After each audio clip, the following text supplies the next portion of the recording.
Israël a survécu à la première guerre consécutive à sa création en 1948 et a conquis de nouveaux territoires pendant les combats de la crise de Suez en 1956. L'Égypte et ses alliés souhaitent ardemment effacer les défaites subies et préparent leur revanche. En 1967, Israël déclare la guerre à ses voisins arabes.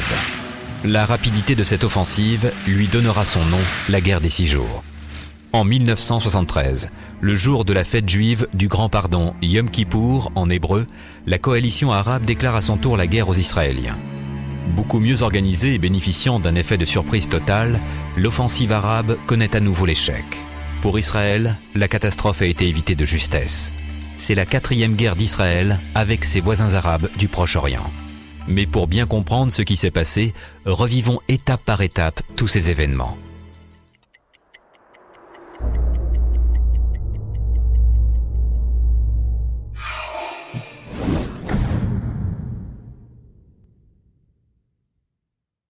La situation géopolitique au Proche-Orient au début de l'année 1967 est explosive.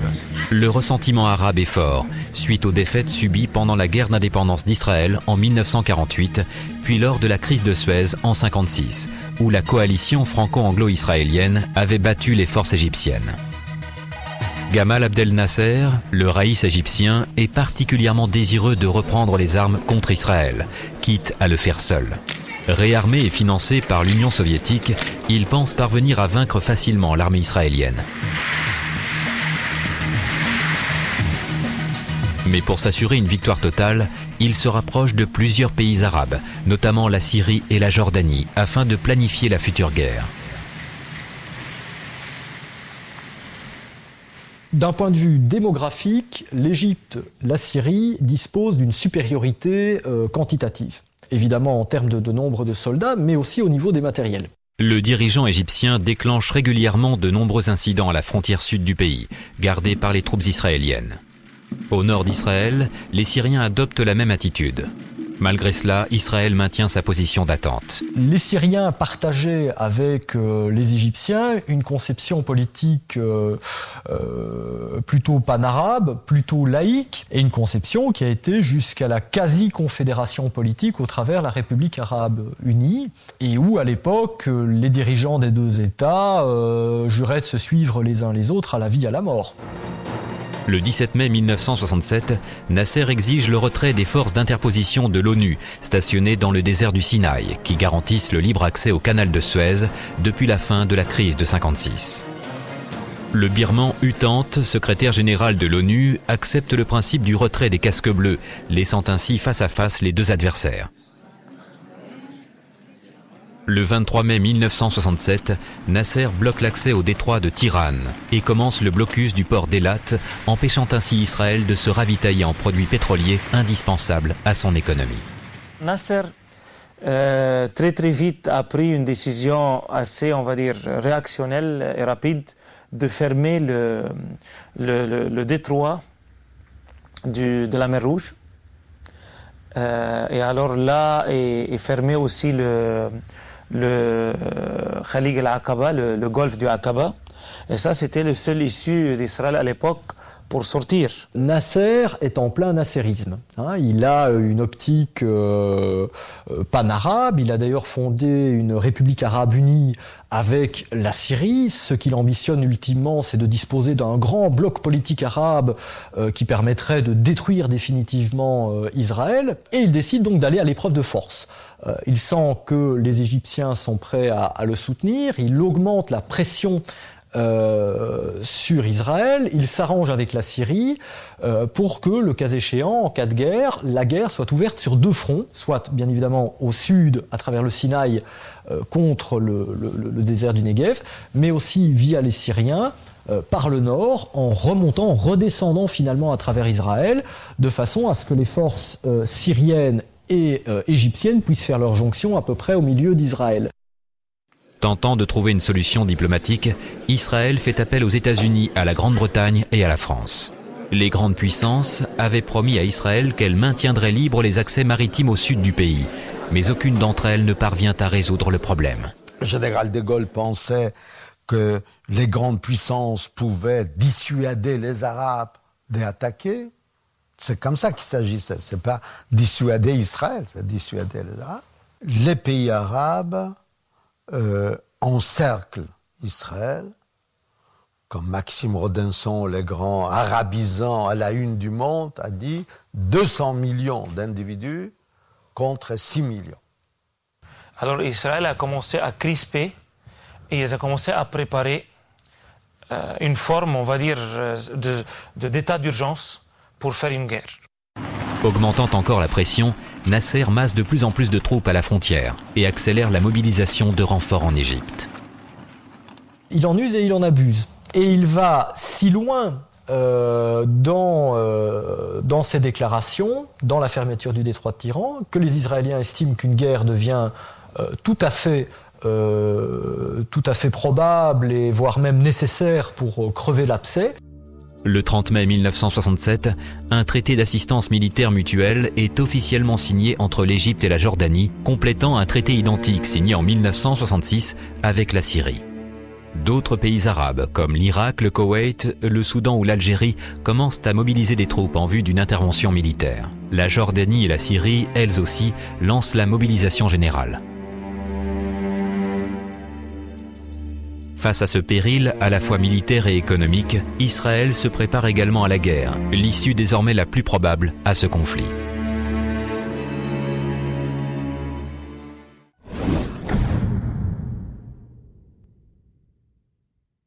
Les forces aériennes sont une composante indispensable des armées adverses. Côté arabe, la plus grande force aérienne est celle stationnée en Égypte. Des avions de combat modernes de conception soviétique sont prêts à intervenir. On retrouve des appareils de la première génération, des appareils de chasse de la première génération, tels que le MiG-17, le MiG-19, quelques MiG-21, qui à l'époque sont considérés comme étant assez modernes. Parmi eux, 45 Tupolev Tu-16, bombardiers pouvant atteindre des cibles civiles ou militaires sur le front ou sur le territoire israélien, inquiètent terriblement les responsables israéliens. Israël ne dispose pas d'une force de bombardement, mais est doté de chasseurs récents, presque tous de conception française. Ces pilotes confirmés et bien entraînés peuvent être un atout décisif dans le futur conflit. Les blindés arabes proviennent presque tous d'Union soviétique. La Syrie dispose de très nombreux chars T-34 de différentes versions, mais aussi de quelques T-54 récents. Dans l'armée égyptienne, on trouve des T-54 et T-55 modernes, qui peuvent être des adversaires redoutables pour les colonnes blindées israéliennes. Mais la principale fierté de Nasser et des forces arabes, c'est la 4e division blindée égyptienne, disposée en réserve à l'arrière du front, qui regroupe environ 200 chars. De l'autre côté du front, les Israéliens possèdent de nombreux vieux Sherman et de plusieurs pelotons de Super Sherman, équipés du canon anti-char français de 75 mm, de quelques M48 américains flambant neufs et d'une centaine d'AMX-13 modernes fournis par la France. Mais c'est surtout l'infanterie qui reste la composante la plus nombreuse des armées engagées. Aux 100 000 soldats égyptiens et à ses alliés s'ajoutent de nombreux autres combattants venus de pays arabes. Plusieurs milliers de canons, des champs de mines et de nombreux points d'appui fortifiés et bien armés attendent aussi les soldats de Tsahal dans le désert du Sinaï. De l'autre côté, on a Israël, une force qui dispose d'unités professionnelles, mais dont la majeure partie des forces est quand même constituée de réservistes, des gens qui ont une vie civile tout à fait normale jusqu'à ce qu'ils soient rappelés. La détermination des soldats de part et d'autre est plutôt forte. Israël tient à survivre et à conserver les terres difficilement gagnées en 1948.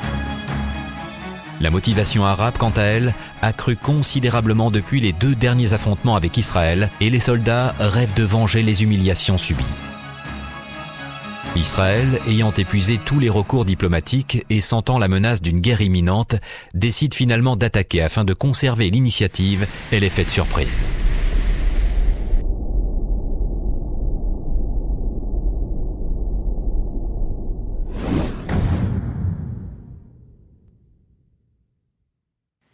Le 5 juin 1967, à 7h45, l'aviation israélienne lance son attaque.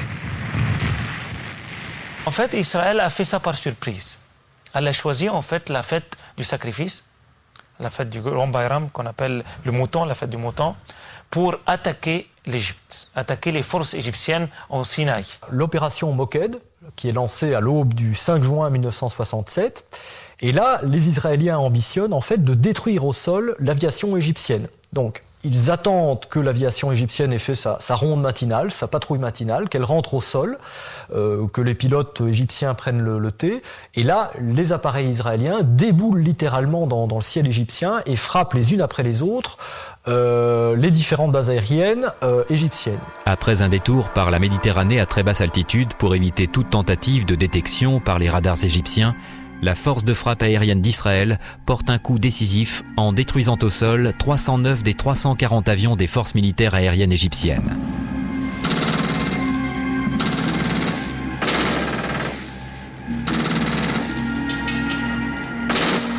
« 95% des effectifs sont ainsi détruits dès le début du conflit. » L'armée égyptienne n'a même pas eu le temps de réaliser le choc, de réaliser les avions même étaient détruits avec les pistes dans les aéroports.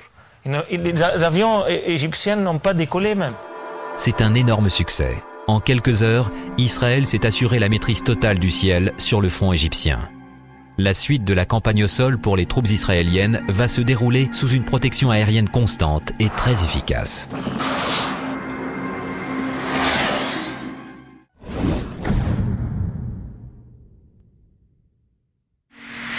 Devant le succès inespéré de l'offensive aérienne, Moshe Dayan, nommé ministre de la Défense d'Israël le 3 juin 1967, donne l'ordre d'attaquer les troupes terrestres arabes. En quelques heures, les colonnes blindées de 3 divisions israéliennes percent le front égyptien et font sauter les verrous fortifiés gardant les 3 principales routes traversant le Sinaï en direction de l'ouest. Elles se dirigent droit vers le canal de Suez.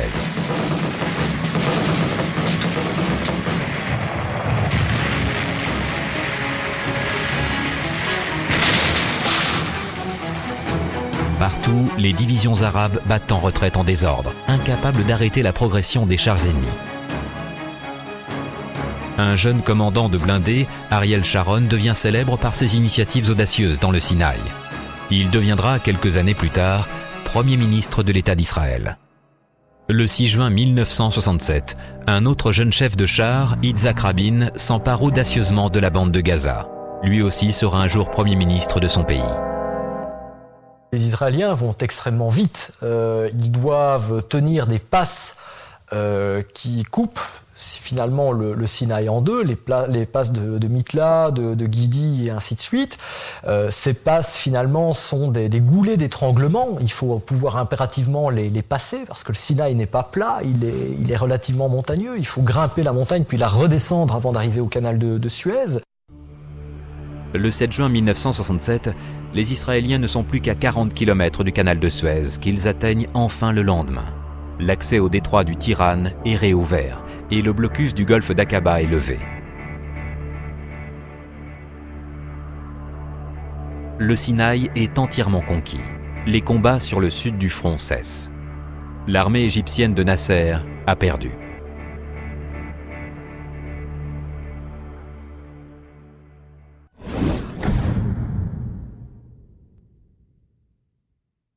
Du 5 au 9 juin 1967, sur le front syrien, les combats se limitent à des duels d'artillerie lourde à distance. Les Syriens, en fait, le plateau du Golan était à eux. C'était une partie de leur territoire qui offrait évidemment un avantage stratégique, vu que Israël était situé en contrebas et que donc les Syriens étaient en mesure de procéder à une observation des dispositifs israéliens qui était relativement facile. Moshe Dayan décide alors de lancer une attaque afin de conquérir les hauteurs stratégiques du Golan. En moins de 24 heures, les Israéliens détruisent les forces syriennes et s'emparent de tout le plateau. Le lendemain, 10 juin 1967, l'Union soviétique, alliée de la Syrie, et les États-Unis imposent un cessez-le-feu sur le front nord. Les combats s'arrêtent, mais Israël a gagné. Le nord du pays hébreu est désormais à l'abri des tirs de l'artillerie lourde syrienne.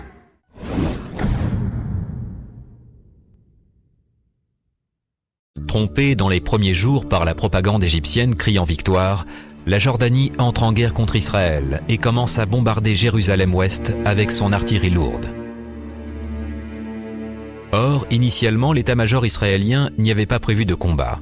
L'offensive au sud du front étant une réussite inespérée, Moshe Dayan décide d'envoyer immédiatement à Jérusalem des troupes en renfort. Détournés de leur objectif dans le Sinaï, des soldats du 66e bataillon parachutiste entrent dans Jérusalem le 5 juin au soir. Après 2 jours de combats acharnés et meurtriers, parfois au corps à corps, Jérusalem-Est est conquise. La prise du mur des lamentations, la prise de Jérusalem-Est a été extrêmement médiatique, évidemment, en Israël, parce qu'il s'agissait de revenir à l'un des lieux saints entre tous du judaïsme, évidemment. Alors c'était une progression extrêmement compliquée, vu que les ruelles de Jérusalem-Est, du vieux Jérusalem, sont extrêmement petites. Elles sont évidemment très favorables à des embuscades. Combattre là-dedans est quelque chose d'extrêmement difficile. Combattre et progresser est extrêmement difficile. Et des soldats israéliens sont morts pratiquement sur le parvis du mur des lamentations.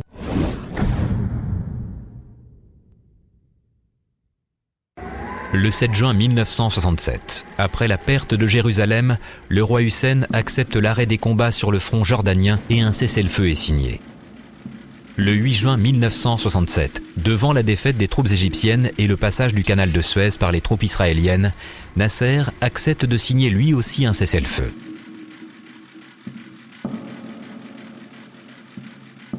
Les Israéliens repassent de l'autre côté du canal. Le 10 juin 1967, les États-Unis et l'URSS imposent à Israël un cessez-le-feu sur le front syrien. Au soir, les combats s'arrêtent, mais l'armée israélienne campe sur les positions conquises. L'effet d'armes des rampants de la force aérienne israélienne, soit des techniciens qui vont réarmer les avions, les réapprovisionner, ont été célébrés aux quatre coins du monde. Ce sont des gens qui étaient capables de réarmer des appareils qui venaient juste d'atterrir en quelque chose comme 10 minutes à un quart d'heure, des performances que même aujourd'hui on n'est pas capable d'obtenir. Les performances des pilotes de combat, évidemment, ont été extrêmement médiatisées à l'époque. Les Israéliens étaient capables de mener plusieurs combats aériens d'affilée et ensuite d'attaquer des forces au sol. Un grand nombre de figures majeures, mythiques, dans le panthéon militaire israélien ont émergé à cette occasion. Du 5 au 10 juin 1967, il aura suffi de 6 jours pour vaincre totalement les armées arabes et permettre à Israël de définir l'État israélien tel qu'il existe aujourd'hui.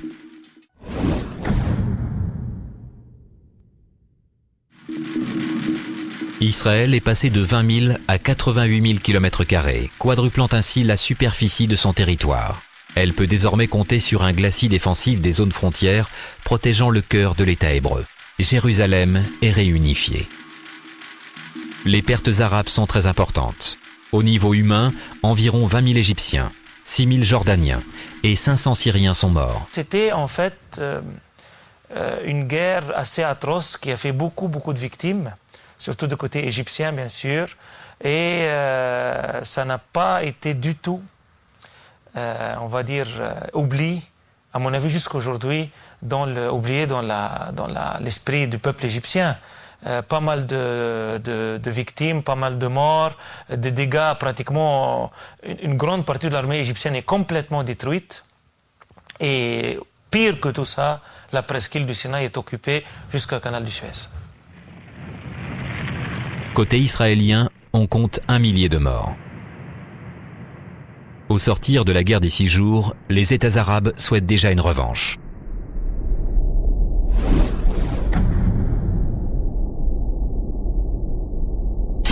La situation géographique au Proche-Orient est à nouveau très tendue. Dès juillet 1967, des escarmouches avec l'armée égyptienne éclatent sur la frontière sud du canal de Suez. Les Jordaniens et les Israéliens s'affrontent de part et d'autre du fleuve Jourdain en mars 1968. Les Syriens attaquent des cibles israéliennes au sud du Golan en juin 1968. Fin octobre, des soldats israéliens sont téléportés sur des cibles stratégiques en Égypte. Cette succession d'escarmouches de faible envergure, où les forces arabes vont résister et tenir bon, soude les pays arabes et cimente la nouvelle coalition.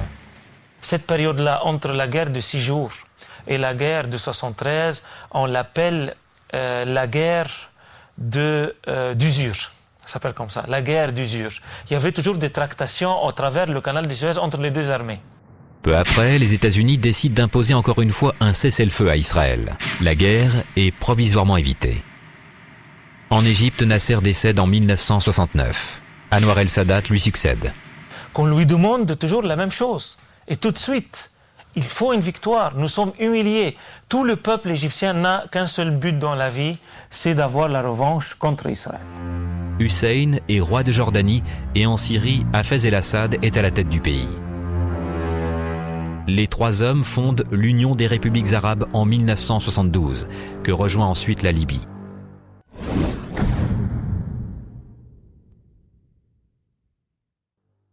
La première des causes du déclenchement de la guerre du Kippour, c'est tout d'abord l'envie de laver l'humiliation subie lors de la guerre des 6 jours en 1967. Sadat, il était obligé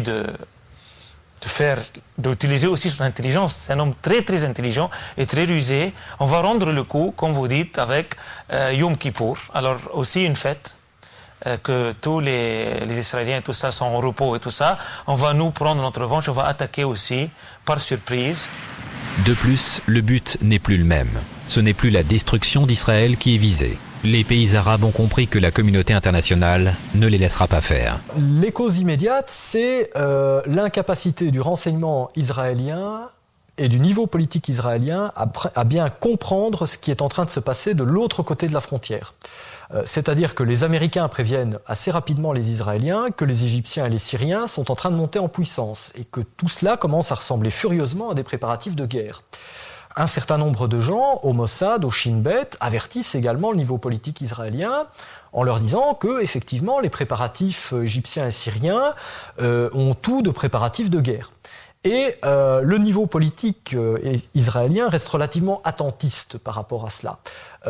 Il décide d'attendre l'après-Kippour pour mobiliser le cas échéant les troupes, sauf évidemment qu'Égyptiens et Syriens vont chercher à combattre, à battre le plus rapidement l'armée israélienne avant qu'elle ne puisse procéder au rappel de ses réserves. Parce que là, elle sait que si les réserves sont effectivement engagées dans la bataille, elles ont relativement peu de chances de gagner les opérations, elles doivent donc faire extrêmement vite. Et le niveau politique israélien ne comprend pas finalement les intentions des Égyptiens et les intentions des Syriens qui sont tout simplement de se venger. Sadat nous a toujours dit qu'il ferait la paix avec Israël, mais il fallait d'abord qu'il donne le sentiment aux Arabes qu'ils ne sont pas inférieurs. Donc, il voulait gagner une bataille. Par contre, une guerre visant à reconquérir les territoires annexés par Israël en 67 peut quasiment être considérée comme légitime au regard de la résolution 242 des Nations Unies.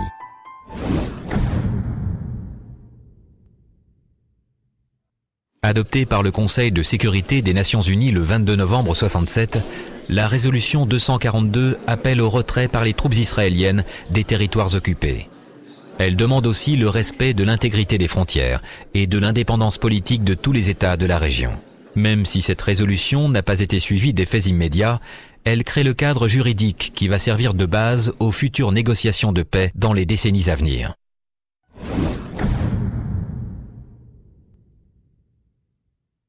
Le Golan, le Sinaï, Gaza, Jérusalem, autant de raisons de déclencher une guerre. Mais cette fois, les pays arabes ne laissent aucune place à l'improvisation. Et la première des conditions pour réussir leur attaque, c'est ce qui les a perdus en 67, l'effet de surprise. Jouant sur l'excès de confiance de l'état-major israélien, persuadé de l'impréparation des forces arabes et de l'invincibilité de Tsahal, les forces arabes vont s'entraîner et se préparer méticuleusement. L'Union soviétique fournit le matériel nécessaire au réarmement massif des armées arabes.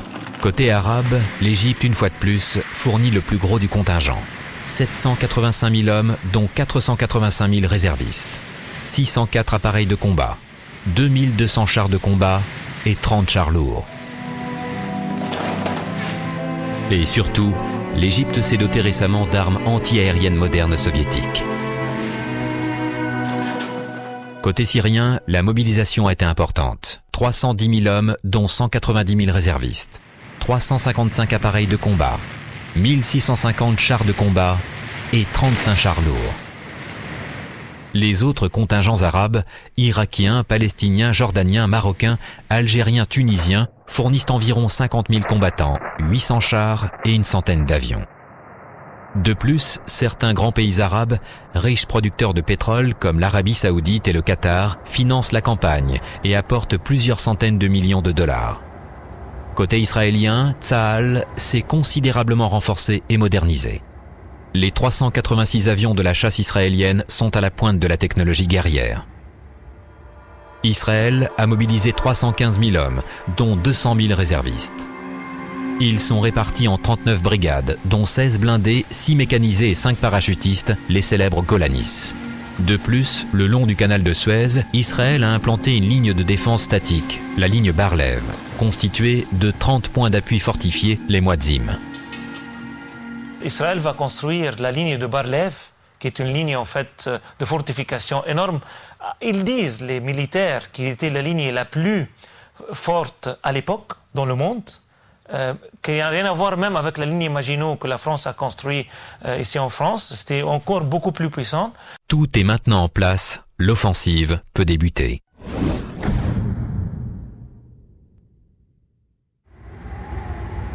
Le samedi 6 octobre 1973, en plein Shabbat, alors que tous les Israéliens s'apprêtent à célébrer la fête juive de Yom Kippour, l'une des plus importantes du calendrier juif, les armées arabes passent à l'attaque sur tous les fronts. Les Égyptiens et les Syriens lancent leur offensive contre Israël le jour de la fête du Kippour, de la fête du Grand Pardon, partant du principe qu'à ce moment-là, la majorité des soldats israéliens, en fait, sont en congé pour célébrer la fête en question.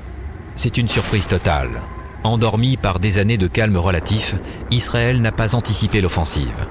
Malgré les remontées d'informations comme quoi des offensives étaient en cours de préparation, ou à tout le moins ce qui s'apparentait à des dispositifs préalables à des offensives, malgré cela, finalement, le Mossad n'a sans doute pas tiré suffisamment fort la sonnette d'alarme au niveau politique, de façon à ce que le politique puisse en retour engager les préparatifs en rappelant par exemple les forces de réserve.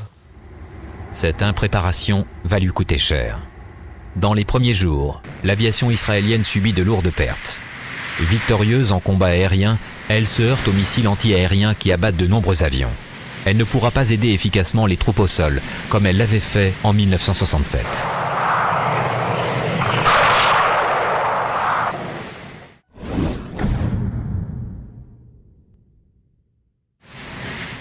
Le 6 octobre 1973, à 14h20, les armées syriennes franchissent la ligne pourpre, frontière entre Israël et la Syrie. Au nord du Golan, les Israéliens vont tenir bon. Mais plus au sud, les lignes de défense israéliennes sont enfoncées et les forces syriennes commencent leur avance vers l'intérieur.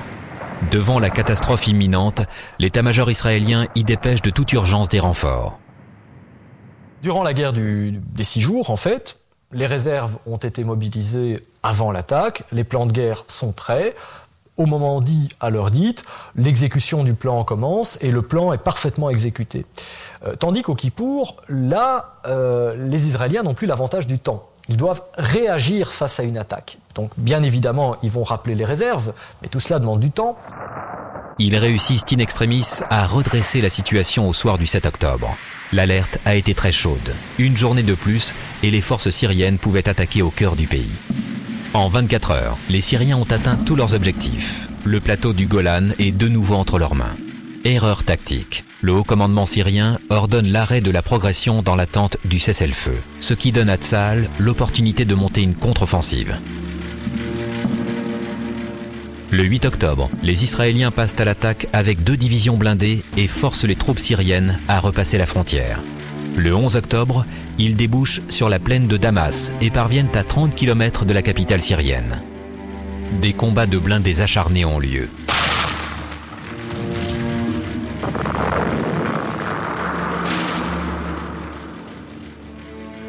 Le front nord se stabilise alors, les 2 protagonistes ayant besoin de souffler.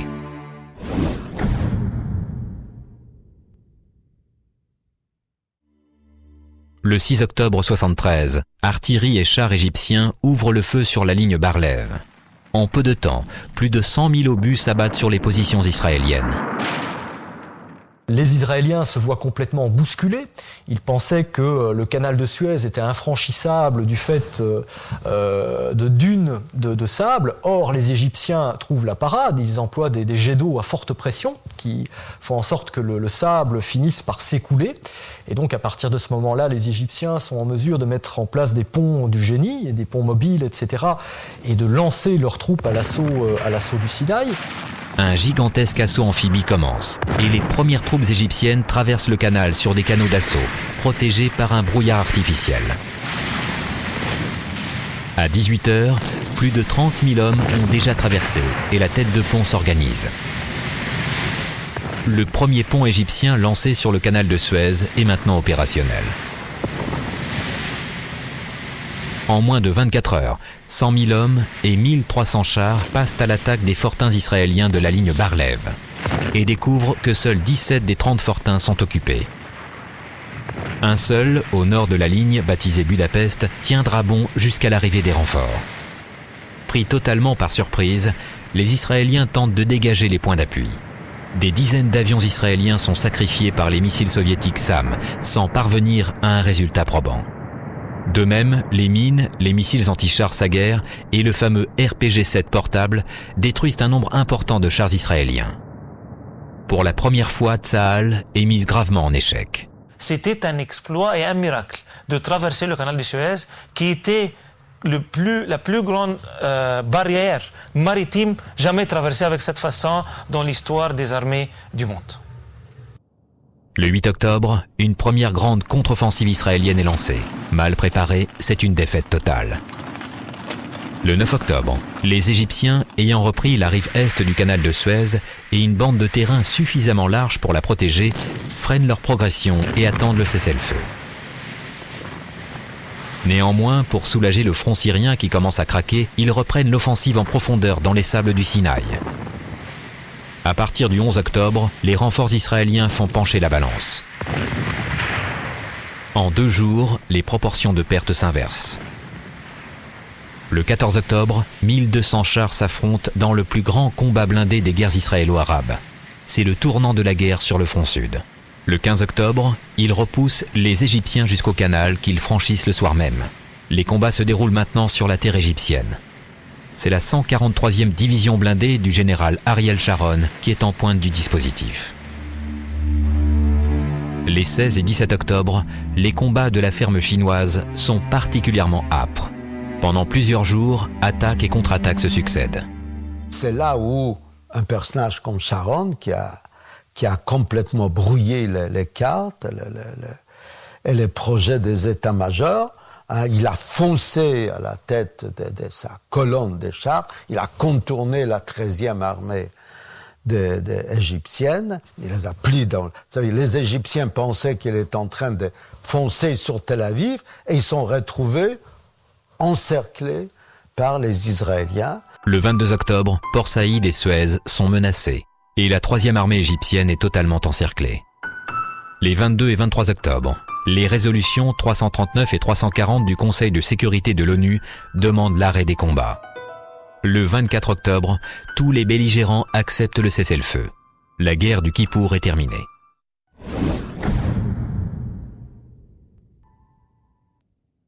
Les gains territoriaux de la guerre du Kippour sont inexistants. Pratiquement, les frontières restent ce qu'elles étaient avant le début du conflit. Pour Israël, les pertes humaines sont très lourdes. Plus de 3000 morts et 8000 blessés. Plus de la moitié sont des tankistes. De toutes les guerres israélo-arabes, celle-ci est la plus meurtrière.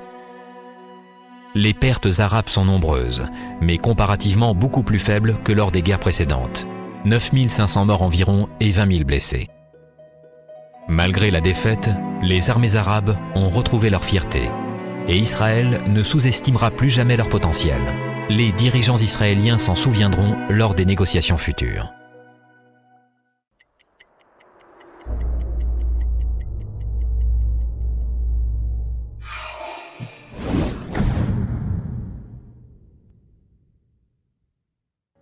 Née en 1898 dans la communauté juive implantée à Kiev en Ukraine, Golda Meir émigre très jeune aux États-Unis. En 1921, elle part s'installer définitivement en Palestine. Nommée ministre du Travail juste après la création de l'État d'Israël, puis ministre des Affaires étrangères, elle assume avec succès plusieurs hautes fonctions politiques et devient l'une des figures charismatiques du jeune État hébreu. Le décès de Lévi Eshkol, Premier ministre de l'État d'Israël, lui offre l'opportunité de diriger le pays en tant que Premier ministre en 1969. Ces dernières années seront marquées par ses prises de position dures contre la création d'un État palestinien et particulièrement lors de la visite en Israël du président égyptien Anwar el-Sadat en novembre 1977. Elle décède en 1978. Moshe Dayan est né le 20 mai 1915 dans l'un des tout premiers kibboutz créés en Palestine. Très tôt, en 1930, il rejoint les rangs de la Haganah et ses milices combattantes pour la création d'un État hébreu. Pendant la Deuxième Guerre mondiale, il combat dans les rangs de l'armée britannique, puis dans les forces australiennes. Il y perd son œil en Syrie en combattant les forces françaises de Vichy. Son bandeau noir sur l'œil gauche deviendra célèbre. Colonel puis général, il devient en 1955 chef d'état-major des armées de Tsahal. En 1956, il se lance dans la politique et devient ministre de la Défense d'Israël en 1967, peu de temps avant le déclenchement de la guerre des 6 jours. Retiré de la vie politique pour raisons de santé, il participe cependant à l'élaboration des accords de paix de Camp David en septembre 1978 et décède en 1981.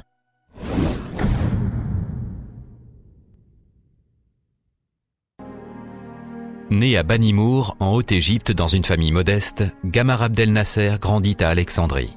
Admis à l'Académie militaire royale, il en sort diplômé en 1938 et mène ensuite une brillante carrière militaire. Dès la fin de la première guerre israélo-égyptienne en 1948, le colonel Nasser, blessé, subit comme une humiliation la défaite de son pays. Il organise le coup d'État du 23 juillet 52 et dépose le roi Farouk sans effusion de sang. Le 23 juin 1956, il est officiellement élu président de la République par référendum. Au plan national, il prend des mesures radicales, notamment avec la réforme agraire visant à créer une classe moyenne de petits propriétaires terriens. Il interdit les partis politiques et fonde un parti unique. Enfin, il nationalise les biens étrangers en Égypte et élimine toute opposition.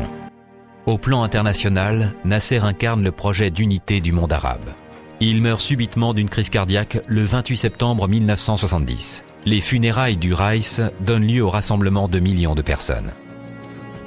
Anwar el-Sadat est né en Égypte le 25 décembre 1918. Il succède à Nasser et comme lui, après des études à l'Académie militaire du Caire, commence une carrière dans l'armée égyptienne dès 1938. Il participe en 1952 au coup d'État qui amène Nasser au pouvoir. Sa carrière politique va suivre celle de son mentor. À la mort de Nasser, il est nommé triomphalement président de l'Égypte. En 1973, pendant la guerre du Kippour, il tente encore une fois de combattre Israël et de reprendre le Sinaï perdu en 1967. Sadat a perdu la guerre, mais il a restauré l'honneur des armées égyptiennes et prouvé que Tsahal n'est pas invincible. Désormais, tout devient possible. Le processus de paix entre Israël et l'Égypte peut commencer. Et là, il faut rendre, encore une fois, hommage à Sadat, c'est un personnage extraordinaire. Cette défaite, il a quand même su transformer en victoire pour pouvoir prendre son avion blanc et arriver à l'aéroport de Tel Aviv et puis monter à Jérusalem pour faire son fameux discours devant le Parlement israélien. C'était une révolution. Du 19 au 21 novembre 1977, il effectue un voyage en Israël et prononce à Jérusalem devant la Knesset un discours resté célèbre. Persuadé que le temps n'est plus au conflit armé, il fait le premier pas vers Israël, mais désavoué par l'ensemble des pays arabes. Malgré tout, l'histoire est en marche. Le 26 mars 1978, un traité de paix historique est signé à Washington entre l'Égypte et Israël. Sadat reçoit le prix Nobel de la paix en 1978 pour son action courageuse en faveur de la paix au Proche-Orient. Ce traité, considéré comme une trahison par le monde arabe, aura des répercussions tragiques. Le 6 octobre 1981, lors d'une parade militaire dans un stade au Caire, Anwar el-Sadat est assassiné par des soldats membres du djihad islamique égyptien. Né le 4 août 1929 au Caire, d'un père originaire de Jérusalem, il sera élevé dans la ville sainte par son oncle maternel, où il assistera à la révolte palestinienne de 1936. il choisit très vite la voie du militantisme et devient par ses combats l'espoir vivant des Palestiniens. D'une certaine manière, Arafat a donné une certaine crédibilité à cette lutte du peuple palestinien. Il était religieux mais laïque, très important, donc il a donné corps au nationalisme palestinien. En 1969, Yasser Arafat prend la tête de l'OLP. En 1974 et 1975, Yasser Arafat réussit à obtenir des Nations Unies la reconnaissance des droits inaliénables du peuple palestinien. C'est le début d'un lent processus de paix au Proche-Orient qui n'est toujours pas achevé aujourd'hui. Les deux intifadas, les révoltes des pierres en 1987 et en 2000 et le massacre des camps de Sabra et Shatila ralentissent considérablement les négociations et amènent les jeunes Palestiniens à adhérer de plus en plus aux thèses violentes des terroristes du Fatah. En 1994, Yasser Arafat reçoit le prix Nobel de la paix, conjointement avec Shimon Peres et Yitzhak Rabin, pour ses efforts en faveur de la paix. C'était un personnage, un bon organisateur, malin, rusé. Je ne sais pas s'il était vraiment intelligent, mais très rusé. Il avait l'intelligence pratique d'un paysan. Il vous regardait, il comprenait comment vous parlez. Yasser Arafat décède en France le 11 novembre 2004.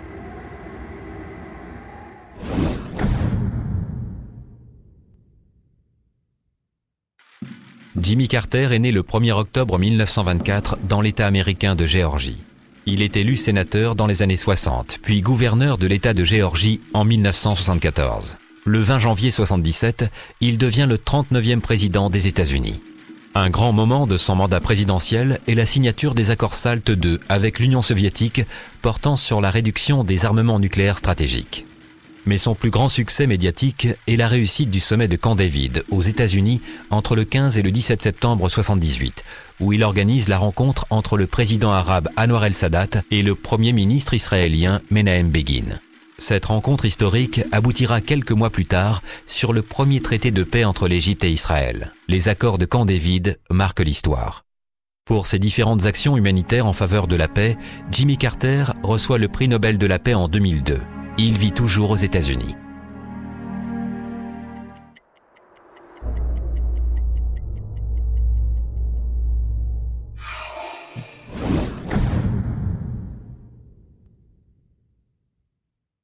Avec l'annexion par Israël de la bande de Gaza et de la Cisjordanie, terre qu'occupaient les Palestiniens depuis 1948, un nouvel exode des populations palestiniennes débute. N'ayant plus aucun territoire sous leur contrôle, ils se réfugient principalement au sud du Liban et en Jordanie. En 1969, leur leader, Yasser Arafat, prend la direction de l'OLP et tente de trouver des soutiens pour créer un État palestinien. Installé dans des bases à l'est du Jourdain, il mène des actions violentes et perpétue une série d'attentats. Accepté au début par le roi Hussein de Jordanie, celui-ci décidera finalement sous la pression d'Israël, victime des attentats, de chasser les Palestiniens de son pays. En septembre 1970, des combats meurtriers opposent l'armée royale jordanienne aux milices palestiniennes. Les organisations politiques palestiniennes ont créé une espèce de micro-État à l'intérieur de la Jordanie. Elles ont pris un pouvoir de plus en plus important, pouvoir politique mais aussi pouvoir économique, avec une organisation qui ne répondait plus nécessairement aux normes, on va dire, de l'organisation politique jordanienne. Et le pouvoir jordanien décidera finalement de passer à l'action et d'éliminer ce pouvoir politique naissant qui aurait pu menacer finalement la place du roi. Ce septembre noir oblige les Palestiniens à fuir vers le sud Liban, où ils s'entassent dans des camps de réfugiés dans des conditions précaires.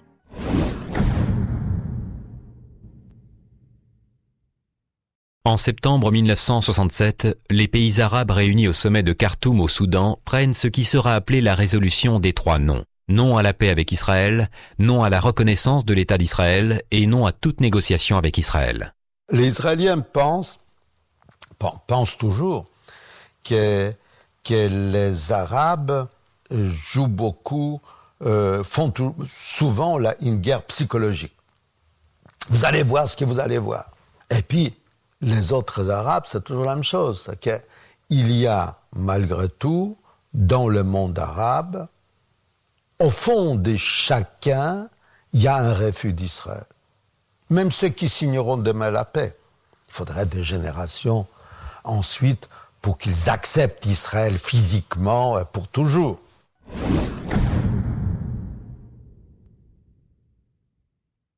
Le 17 octobre 1973, en pleine guerre, alors que les combats sont en train de tourner à l'avantage d'Israël, l'OPEP, ou Organisation des pays arabes exportateurs de pétrole, décide de diminuer le volume de ses exportations.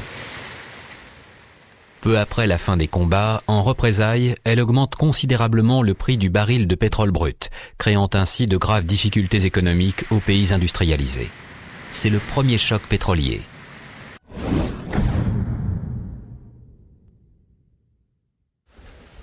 Le 11 novembre 1973, au kilomètre 101 de la route Suez-Le Caire, est signé le cessez-le-feu officiel entre Israël et l'Égypte. Il sera suivi, début 1974, d'un accord identique entre la Syrie et Israël. Des forces d'interposition de l'ONU sont déployées dans le Sinaï et sur les hauteurs du Golan. En décembre 1973 à Genève, débute une conférence internationale sur la paix au Proche-Orient. Les États négocient. Les dirigeants juifs sont désormais certains que la survie d'Israël n'est plus menacée par les pays arabes. La paix remonte à l'époque de Nasser. C'est une conviction égyptienne. Donc ce n'était pas une surprise, parce qu'on attendait la paix. Une surprise dans le contexte seulement, mais le principe était présent. C'est pourquoi le peuple égyptien a accepté. Il n'y a qu'une petite opposition, pour des raisons ou d'autres. Peut-être qu'ils avaient quelques raisons, parce que on attendait de l'autre sens, du côté d'Israël, beaucoup plus aussi d'ouvrir les portes et les chances pour la paix, ce qui n'est pas vrai jusqu'aujourd'hui. Si les relations entre les États au Proche-Orient semblent avoir trouvé un certain équilibre depuis la fin de la guerre du Kippour, la question palestinienne n'a toujours pas été résolue. Mais cette paix est en route. On parle qu'avec celui avec qui on fait la guerre. Avec un voisin gentil, on ne parle pas. On dit bonjour, ça va, il fait beau, la pluie. Ah, il va pas les voir. Mais quand c'est un voisin qui vous embête, il met la musique à 4 heures du matin, il vous empêche de dormir, vous commencez la guerre. Et puis un jour, puisque c'est quand même votre voisin, vous êtes obligé de trouver un compromis. C'est ce qui va se passer au Proche-Orient. De plus, la défaite du Kippour va sonner la fin du panarabisme et ouvrir la voie vers un islamisme de plus en plus radical.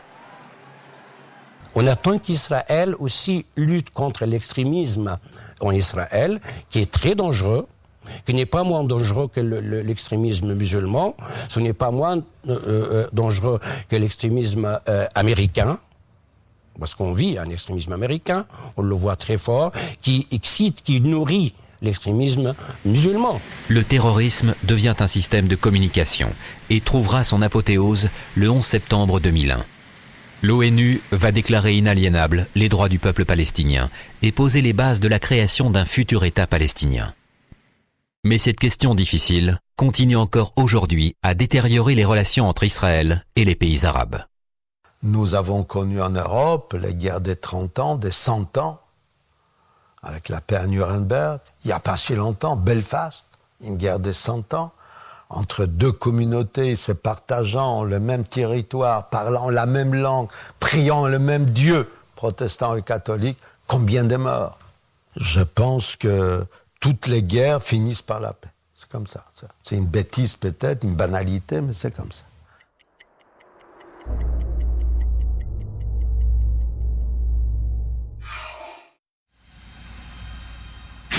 La situation géopolitique au Proche-Orient au début de l'année 1967 est explosive. Ayant en mémoire les défaites de 1948 et de 1956, Nasser, le Raïs égyptien, persuade la Syrie et la Jordanie de rejoindre la coalition contre Israël. Le 17 mai 1967, Nasser exige le retrait des forces d'interposition de l'ONU stationnées dans le Sinaï. Le 23 mai 1967, il bloque le détroit de Tiran, coupant ainsi l'approvisionnement en pétrole d'Israël. Après l'échec des solutions diplomatiques, Israël entre en guerre. Le 5 juin 1967, la force de frappe aérienne d'Israël détruit au sol 90% des 340 avions égyptiens. En quelques jours, les colonnes blindées israéliennes bousculent les Égyptiens, envahissent la bande de Gaza et atteignent le canal de Suez. Le Sinaï est entièrement conquis. L'Égypte a perdu. Le 6 juin, la Jordanie commence à bombarder Jérusalem-Ouest. Moshe Dayan décide d'y envoyer des troupes. En moins de 24 heures, les Israéliens repoussent les forces syriennes et s'emparent de tout le plateau du Golan. Le 10 juin 1967, la guerre des 6 jours est terminée. Elle a des conséquences importantes. Les Palestiniens perdent leur dernière terre et, vivant dans des conditions déplorables, se tournent pour certains vers le terrorisme. La résolution 242 de l'ONU reconnaît enfin officiellement les droits du peuple palestinien. Vaincus, les pays arabes vont cultiver un fort esprit de revanche et planifier la riposte. L'Union soviétique, en pleine guerre froide, procède au réarmement des pays arabes. Les conditions sont réunies pour qu'un futur affrontement éclate.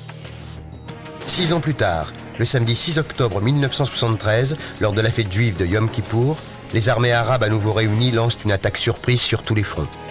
Dans les premiers jours, les Israéliens subissent de lourdes pertes et reculent partout. Ils réussissent in extremis à redresser la situation et passent à la contre-attaque le 8 octobre. Ils reprennent le plateau du Golan et menacent Damas. Sur le front sud, après une grande bataille de chars, le 14 octobre, ils repoussent les Égyptiens de l'autre côté du canal de Suez. Les 22 et 23 octobre, les résolutions 339 et 340 du Conseil de sécurité de l'ONU demandent l'arrêt des combats. La guerre du Kippour est terminée. L'arabisme a vécu, l'islamisme prend sa place. Le terrorisme croît et culmine en 2001 avec les attentats du 11 septembre aux États-Unis. Si les relations entre États au Proche-Orient se normalisent avec la réussite des conférences pour la paix et les accords de Camp David en 1978, le problème palestinien demeure encore aujourd'hui dans cette région du monde.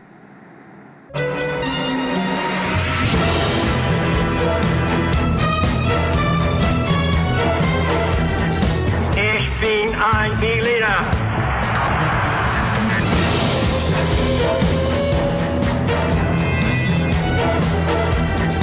Power that pervades everything.